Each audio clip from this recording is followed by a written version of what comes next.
So Patrick Wilson and Vera Farmiga are back as real-life paranormal investigators, Ed and Lorraine Warren, whose hokey case files have been popularized by the Conjuring movie. So a lot of what's happened in the Conjuring universe, as it is now, it's like the MCU, the supernatural MCU, is basically, inspired by the Ed and Lorraine Warren stuff. So the cases in which paranormal investigators Ed and Lorraine Warren, and if you're people of our age, you will know of them because they tended to turn up on television quite a lot. So they were involved in investigating the Amityville case, which has now, of course, been thoroughly debunked as nothing other than a total scam.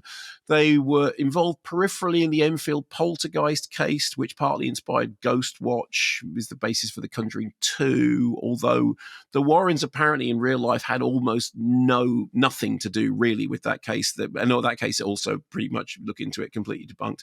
The whole thing about Annabelle the Devil doll, which of course is central to this universe, the Annabelle thing of the scary doll. Of course, in real life, the Annabelle doll isn't a scary porcelain doll. It was just a Raggedy Annie doll. And that then became the center of the Warrens' occult museum, about which, incidentally, there is zero evidence that anything in it ever had anything demonic or occulty about it. Yeah.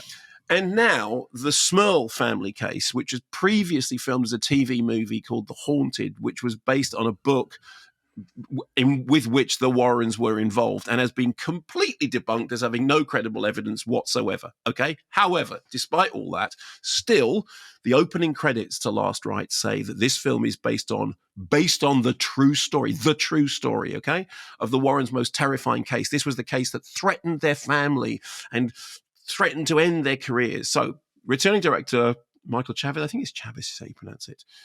So it starts with a kind of It's a Lifestyle sequence in which Lorraine Warren confronts a demonic mirror, which then does something to her unborn baby, and then Judy, and then she's rushed to a hospital, and then she gives birth to the baby, and then the baby is not going to survive, but then the baby does survive. And in real life, that person then goes on to carry on the family business. Anyway, it doesn't make any difference. So fast forward several years, baby is now grown up as their grown-up daughter. And the Warrens have retired because Ed's got a dicky heart. But they have to come out of retirement to go to Pennsylvania to help the Smurl family, into whose lives a terrible evil has come. This terrible evil has come into their lives because the mirror that she was confronting in the pregnancy bit from the beginning is now in their house, because none of this ever happened. None of this happened at all. I mean, nobody even pretends that this happened. None of this happened. Doesn't matter. It's a film. Here's a clip. Ed, there's an evil here. Something I've felt before.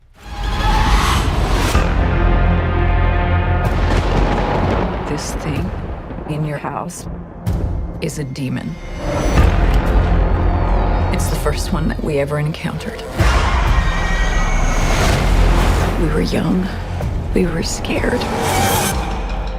We ran away.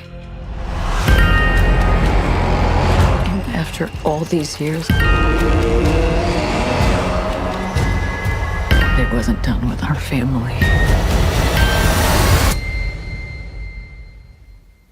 Oh, it's so scary.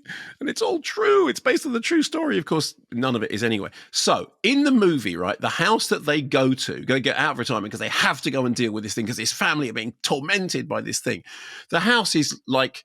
It's like a house of fun in a fun fair. It's absolutely full of quiet bang shocks, demons, ghosts, goblins, ghouls. There are sequences in which Annabelle the Devil doll stalks Judy. There are scenes in which the family are attacked by massive pieces of furniture which fly through the air and threaten to cut somebody's head off and then crash through ceilings. There are scenes in which members of the household become possessed and fly and levitate and generally sweep around the room like in Peter Pan. At one point, the entire house seems to explode from inside. There are car chases and car crashes and violent death-defying battles in which everyone is screaming at the top of their voice, although it's quite a small house, and you wonder what it sounds like out on the street.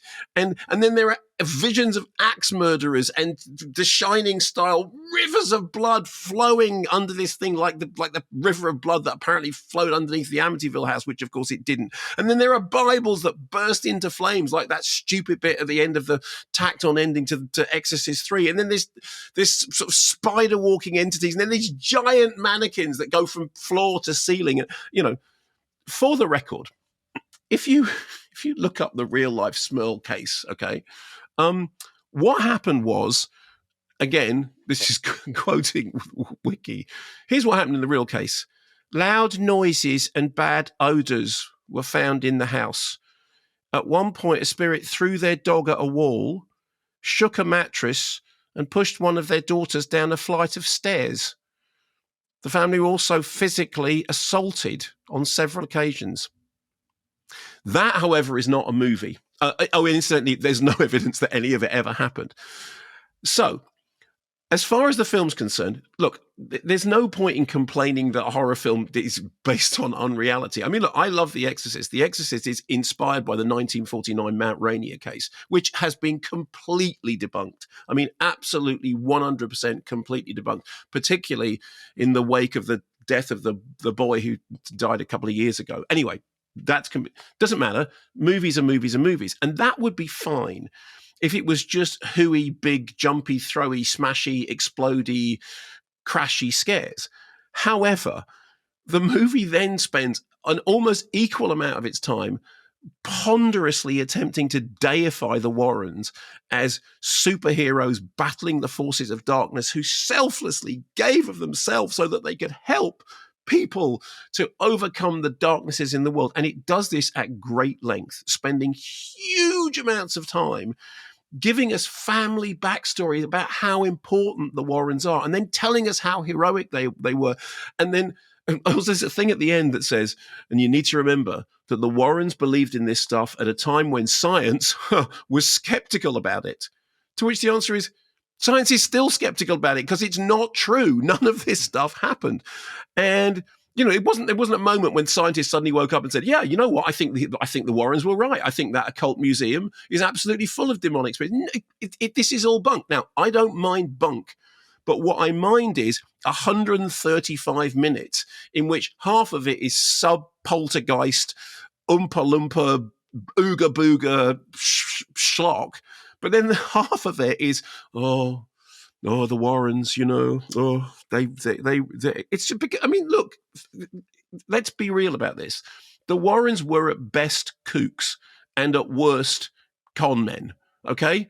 And it doesn't matter which one of those things you believe. The Warrens were not involved in hand-to-hand combat with the forces of evil. And I'm perfectly fine for you to make a movie in which huge devil dolls storm through corridors. I mean, I wish you'd do it some kind of interestingly, but please don't make me sit there and listen to this sanctimonious rubbish about how important it is. I mean, you can't have it both ways, but they try, and I lost patience with it completely. Would it be a better movie if they didn't claim it was based on anything? If it was just a story? Yes, it would still be a not very good horror movie, but it would be a better movie and it would be a shorter movie. If it was just, here are two made-up people who've got to go to a house where a massive mirror is flying around in the attic, I would go, okay, fine. Okay, I mean, it's Poltergeist, and I saw it done before. It was directed by Tobe Hooper and produced by Steven Spielberg, so it's probably better than this, but that's fine. But if you're going to then lecture me about the importance of the paranormal investigators who were not taken seriously at the time by scientists, I mean, really, really, people, really. I think I might have mentioned before that I did a TV show a while back called Best of Magic on ITV. Yes, you did. In which there were lots of conjurers, and they turned up and they did their conjuring. And all the Las Vegas acts didn't have any pubic hair between them. I don't know that for a fact. This is just based on observation. And my other memory is of standing. So there's a live audience of a few hundred people. And I'm standing watching one of these illusions, which magic on the television is so boring because it has to be shot so many different times. And this woman summoned me over from the seats, and I leant in, and she said, you know this is the devil's work. And that was it. Yeah. Thought, okay, well, he's not doing a very good job then, is he, really? No, he's not. Well, there we go. Anyway.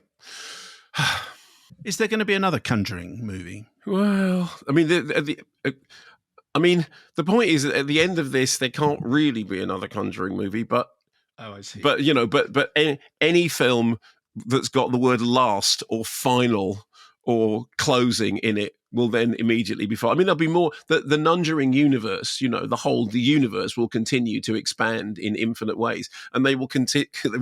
They'll make up a film set on a Death Star, and they'll go based on the true story.